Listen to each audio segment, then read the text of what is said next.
नमस्कार, स्वागत है सभी आंगनबाड़ी सेविका सहायता बहनों का हमारी आज की सच्ची खबरों में। तो बहनों देखिए 3 तारीख का निकला हुआ आदेश आ चुका है। 3 जनवरी 2025 का ये आदेश किस विषय पे आया है? आज आपकी 4 तारीख हो चुकी है। तो डॉक्टर M.K. षण्मुगा सुंदरम, प्रमुख सचिव उत्तर प्रदेश शासन सेवा में, महानिदेशक स्कूल शिक्षा उत्तर प्रदेश लखनऊ, बेसिक शिक्षा अनुभाग। और विषय क्या है इसका? विषय देख लेते हैं, फिर आ जाते हैं आगे इसमें। तो विषय है इसका, विषय शिक्षा मित्रों के स्थानांतरण समायोजन के संबंध में, यानी जो शिक्षा मित्र हैं उनका स्थानांतरण होगा।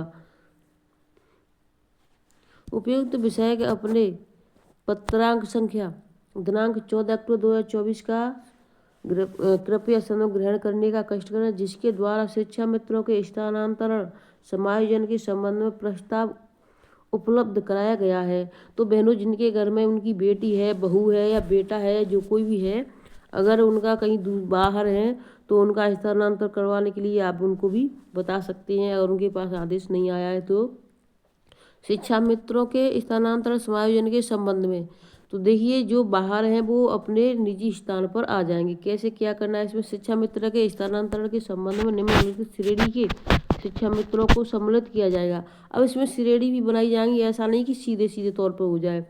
पहला नंबर देखिए, पुरुष शिक्षा मित्र अविवाहिता महिला शिक्षा मित्रों को अपने वर्तमान में कार्यरत विद्यालय में तैनात रहने अथवा मूल विद्यालय में पद रिक्त न होने की स्थिति में ग्राम सभा, ग्राम पंचायत वार्ड में संचालित विद्यालय में रिक्त शिक्षा मित्र पद के प्रति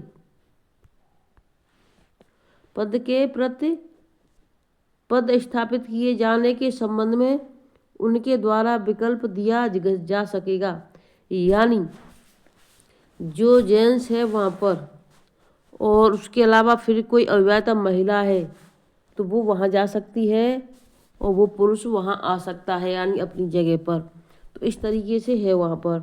दूसरा नंबर, अविवाहिता महिला, यानी जिस महिला की शादी नहीं, शिक्षा मित्रों को अपने वर्तमान में कार्यरत विद्यालय में तैनात रहने अथवा मूल विद्यालय अथवा उसी या अन्य जनपद में पद के निवास प्रमाण पत्र के आधार पर, यानी जिस महिला की पहले शादी नहीं हुई थी, उसकी नौकरी लग गई थी, तो या तो वो वहाँ जाना चाहे तो वहाँ जा सकती है, या फिर जहाँ उसकी शादी हो गई है वहाँ जाना चाहे तो उसके पति का प्रमाण पत्र और आधार पत्र, निवास प्रमाण पत्र, ये सभी होने चाहिए। ग्राम सभा, ग्राम पंचायत वार्ड स्थित परिषदीय प्राथमिक विद्यालय में रिक्त शिक्षा मित्र पद के प्रति, यानी अगर कोई वहाँ पर शिक्षा मित्र नहीं है तो उस जगह पर वो, चाहे वो ग्राम वार्ड हो, ग्राम सभा हो, पंचायत हो, ऐसा नहीं, पंचायत में कई स्कूल कई गाँव आ जाते हैं तो उसमें भी जा सकते हैं, ये विकल्प है उसके पास, कहीं भी वो जा सकती है।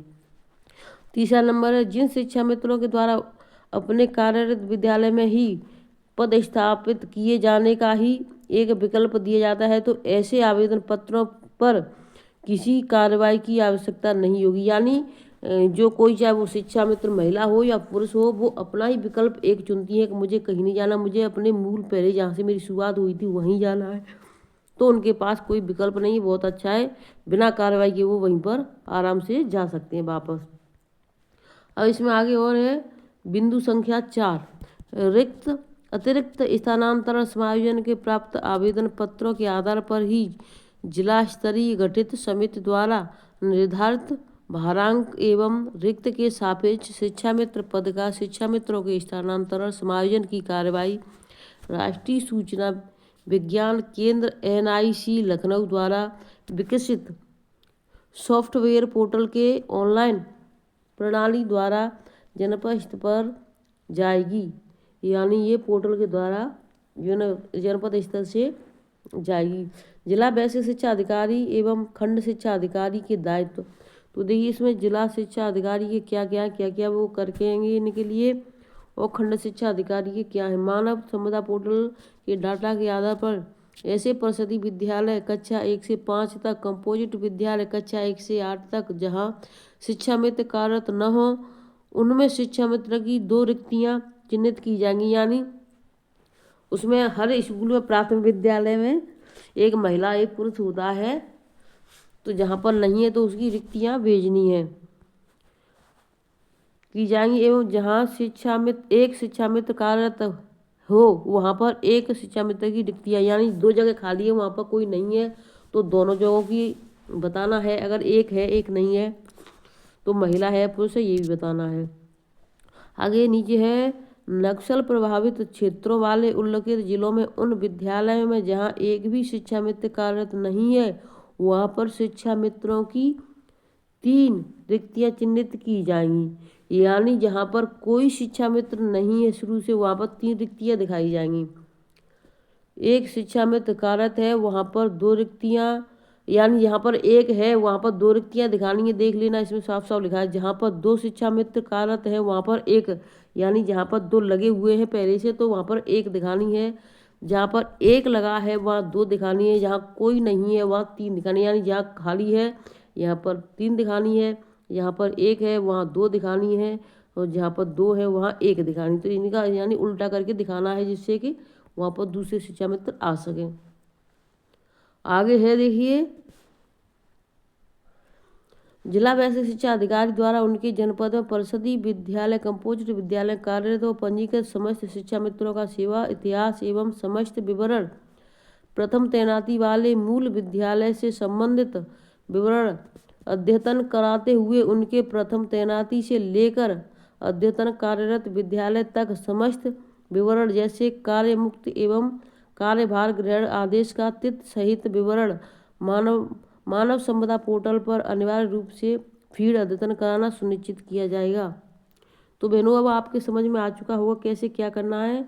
अब इसमें मैं आपको मुख्य जो है जिला अधिकारी एवं अध्यक्ष जिला शिक्षा परियोजना समिति के अध्यक्ष रहेंगे, मुख्य विकास अधिकारी उपाध्यक्ष रहेंगे, प्राचार्य जिला एवं प्रशिक्षण संस्थान वाले सदस्य रहेंगे, जिला वैश्विक शिक्षा अधिकारी के सदस्य सचिव रहेंगे, सहायक वित्त एवं लेखाधिकारी समग्र शिक्षा जिला सदस्य परियोजना कार्यालय।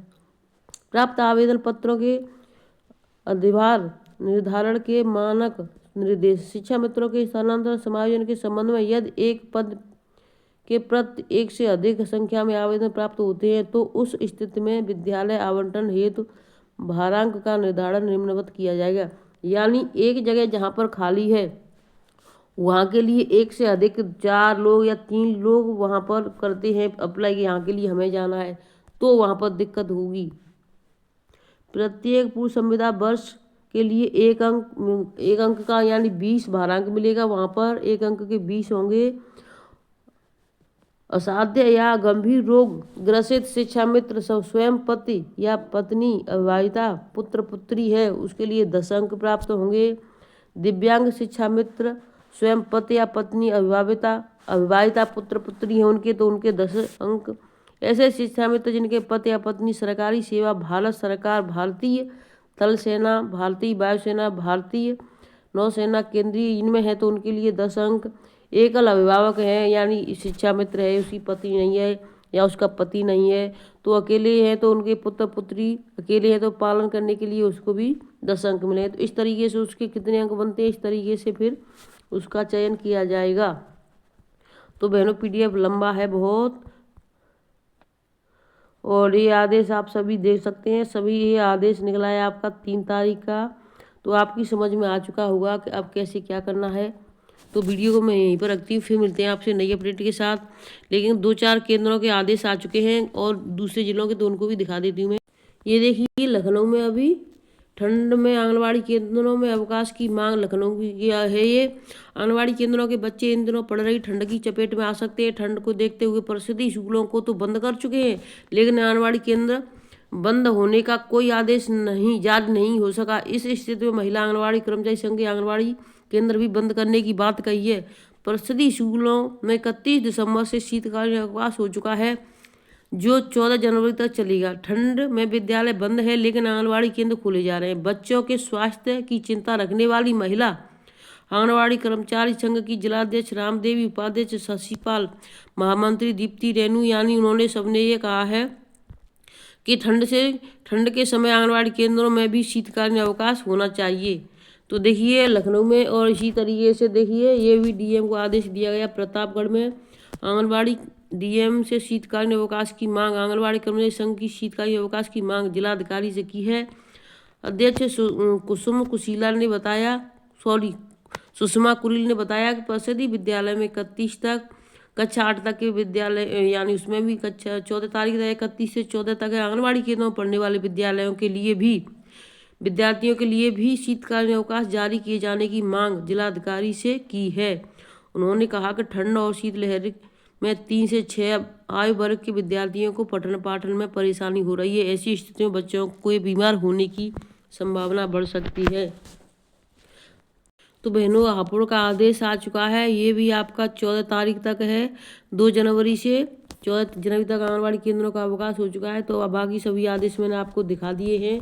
वीडियो को ज़्यादा से ज़्यादा शेयर कर देना, चैनल सब्सक्राइब करना। फिर मिलेंगे आपसे शाम को नई अपडेट के साथ। तब तक के लिए खुश रहें, स्वस्थ रहें और सुरक्षित रहें। धन्यवाद। जिन बहनों ने अभी तक सब्सक्राइब नहीं किया तो जल्दी से जल्दी कर लीजिए। 2025 में आपके लिए बहुत सुनहरा मौका है फ्री में।